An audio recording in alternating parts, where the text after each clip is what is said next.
Amokachi. Good ball. Time the run to perfection. He's got plenty of players in there. It has to be a goal. Yekini it is.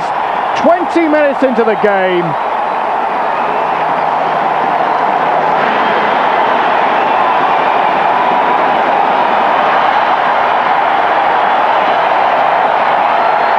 And Yekini has done what he always knew he would. Score in the World Cup. The man has got so much confidence. To be fair, all the work was done by the likes of Amokachi, setting up the chance initially. A brilliant cross, and he'd taken up a good position. All he had to do is put the ball in the net. But that's why he could turn out to be one of the best strikers in this championship. He can score the spectacular. He can also be on hand to score from close range. Whether we'll see another one. Stoichkov may fancy his chances, especially after that shot just a few minutes ago. But he drive it over the wall. He does so. What a fantastic goal! Magnificent goal from Stoichkov. 37 minutes into the game, and Hristo Stoichkov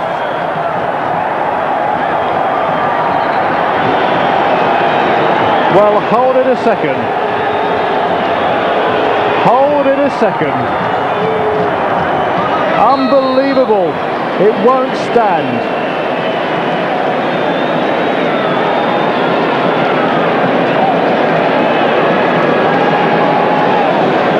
Well, I'd like to know why.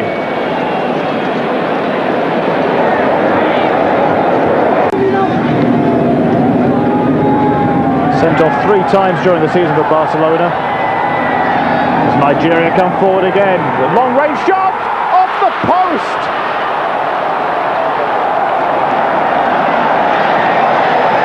Amunike unleashing a magnificent shot. Typical of their football. Full of inspiration as the ball comes across again. There's more trouble here for Bulgaria. It must be, surely. It is the second goal for Nigeria. Amokachi. 3 minutes before half-time.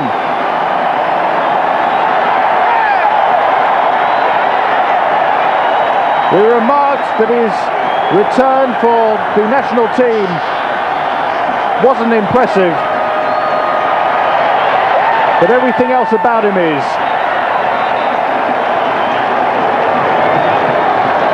Stony-faced Bulgarian fans.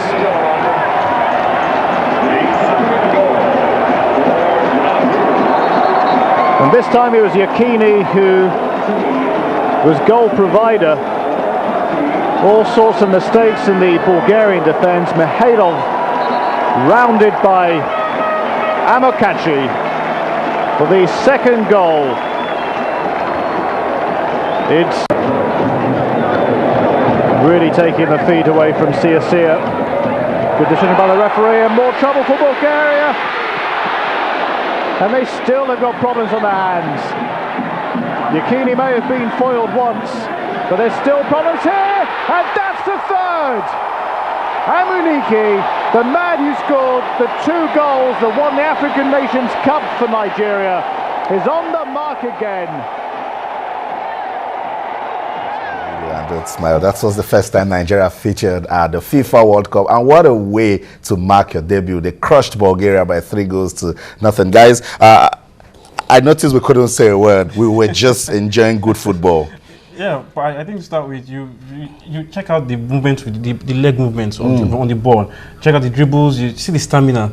Our guys back then had stamina. Well, I don't know what food they were eating back then, but they had stamina. They were men. They were bold.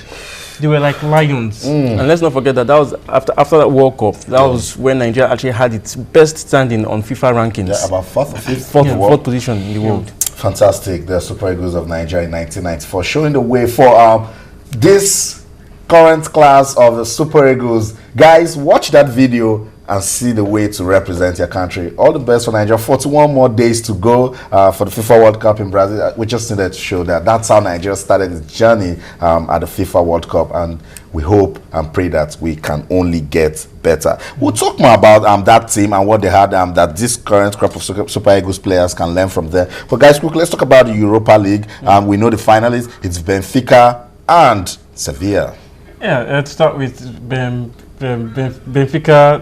What they went to do at Turin was clearly defensive play, because the number of shots at goal they had was compared to Juventus, because you knew Juventus were doing it because they wanted to be part of that final, which was going to be played at Turin for that matter, which was their home ground. It was going to be glorious for them and their fans, but unfortunately for them, it just didn't work out in their favor. So that's it. 10-man Benfica survived a surge of Leeds Juventus pressure to secure a goalless draw and advance to their second successive Europa League final. And then I'm telling them they'll be saying to themselves, this time around we should take the chance. Yes, definitely. It's a second time back to back, and it's a good one, a very good one for Benfica, a very good one for Portuguese football.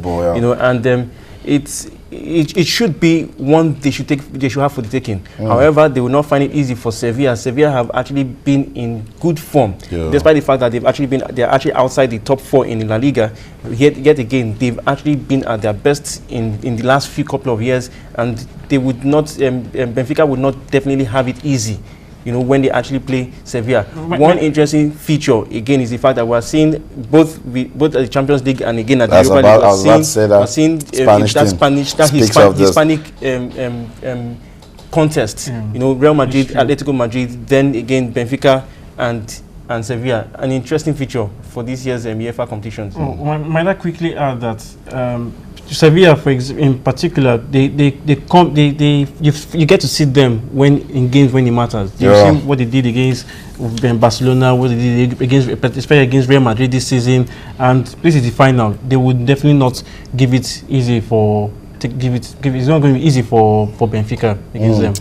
Tell them you want to say it's quite unfortunate for Valencia, remembering that terrific comeback they had against FC Basel, and then to lose this one. Almost 9 minutes of extra time. It was a tremendous relieving of that scenario, the contest against FC Basel. Really, as in this, when I actually saw them going 3 goals, I was like, okay, this is it. Now it goes into extra time, and suddenly Sevilla actually make that vital fight back, and they are the ones that actually make the final.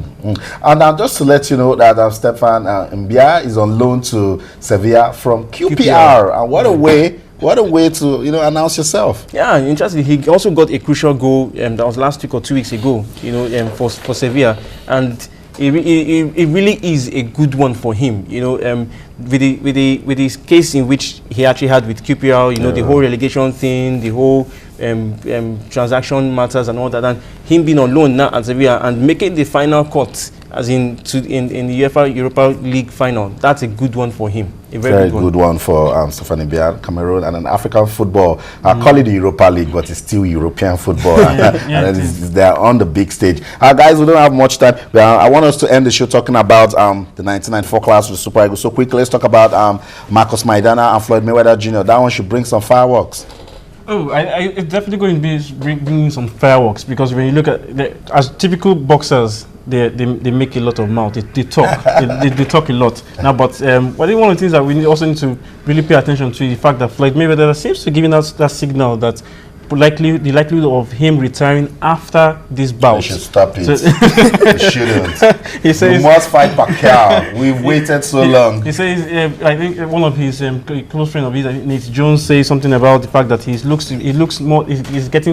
appears to be getting tired of the routines, the trainings, and some other things that come with going into boxing with an opposition. So to quickly mention the fact that he just recently broke up his relationship with Chantel Jackson, is actually giving signals from the Golden Boy promotion end of it that he doesn't seem in that psychological that good psychological state going into this fight. But again, Mayweather could just come out and shock the whole world in this fight against Maidana. But That's it. But it won't be a shock should Mayweather win. Maidana wins, then it's a big shock for the world, because Mayweather is still unbeaten, and then Maidana.